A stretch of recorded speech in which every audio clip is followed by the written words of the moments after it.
Magandang umaga po sa atin mga kananay, magandang araw kung saan sulok man kayo dito sa Pilipinas at sa buong mundo. Magandang araw po. Sa araw na ito mga kananay ay magluluto po ako ng ginataang langka.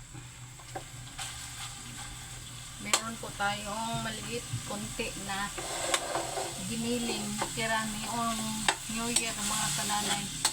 Ito po yung gagawin natin pang sahog.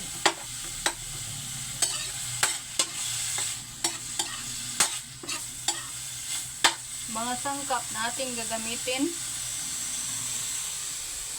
langka, gata ng niyog, alamang, at mga sahog na lamas, atsal, bombay, kamatis, dahonan na sibuyas, luya.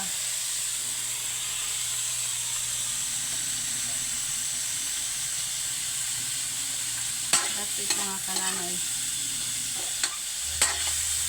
Higisin muna natin ang ating pansahog na karne na giniling.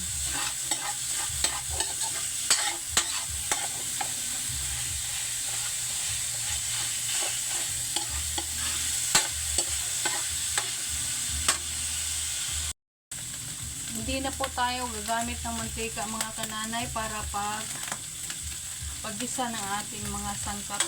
Ilalagay na po natin sila dahil nagmamantika po ang ating karne.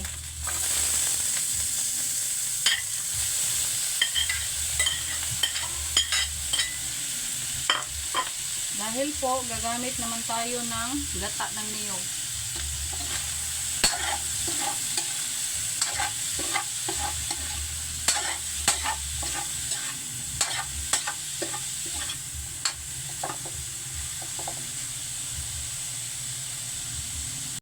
Sabay na rin po natin ang ating hipon. Saka natin ilagay yung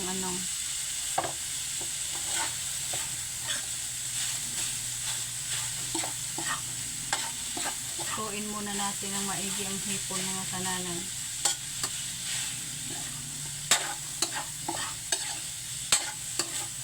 First time ko po magluto ng ginataan na langka. Titingnan natin mga kananay kung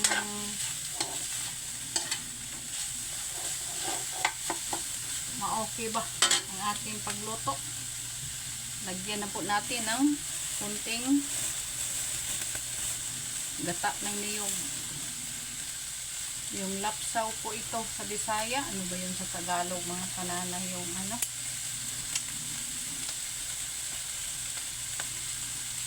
ano ba sa Tagalog yung lapsaw?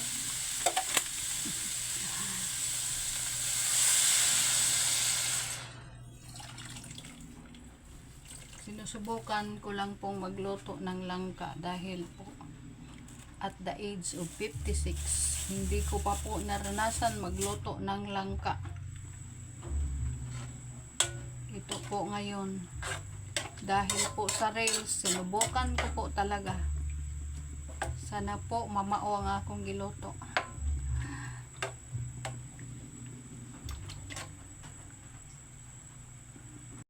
Ang ating gagamitin na langka mga kananay ay binili ko po ito sa aming public market. Luto na po siya. Kaya diretso na po nating ihahalo. Hindi na kailangan pakuluin ng maigi ang ating langka. Kaya ayan, luto na po siya mga kananay. Halo-halo na lang hanggang sa maluto po ang ating langka.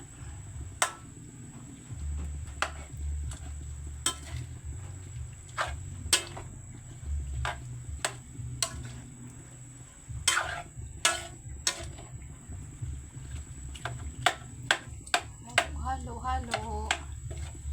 Halo-halo-halo.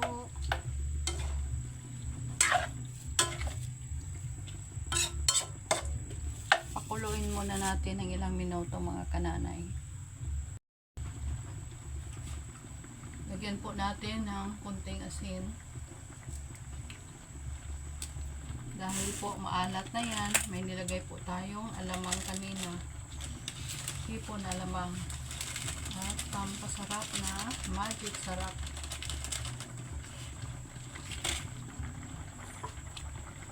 Halo-haloin na naman natin mga kananay para mag-balansi ang kanyang lasa.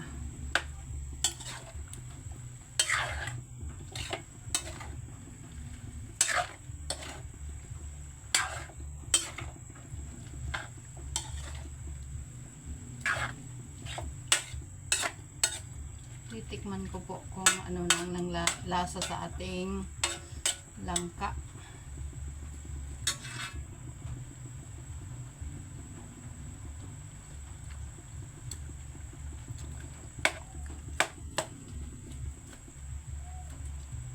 Medyo maalat siya mga kananay, pero okay lang yun dahil may ilalagay pa tayong yung tinatawag dito na espiso. Ito po yung pang last na ilalagay natin mga kananay.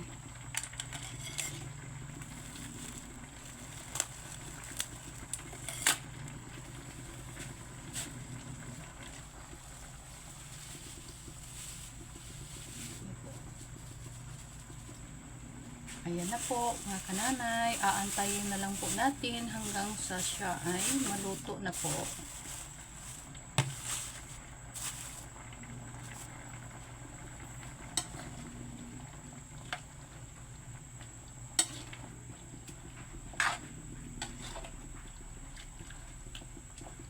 Pag pangpamilya po ang atong lutuin ay napakasarap po ng ating pagkain.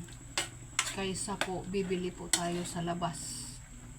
Very ras po ang pagkaluto nila, kaya pag tayo po ang nagluto ay sarap. Masarap po yan. That's it mga kananay. This is for today's video. Happy everyone. Happy Sunday. Thank you for watching. God bless. Ayan na po siya. Bye.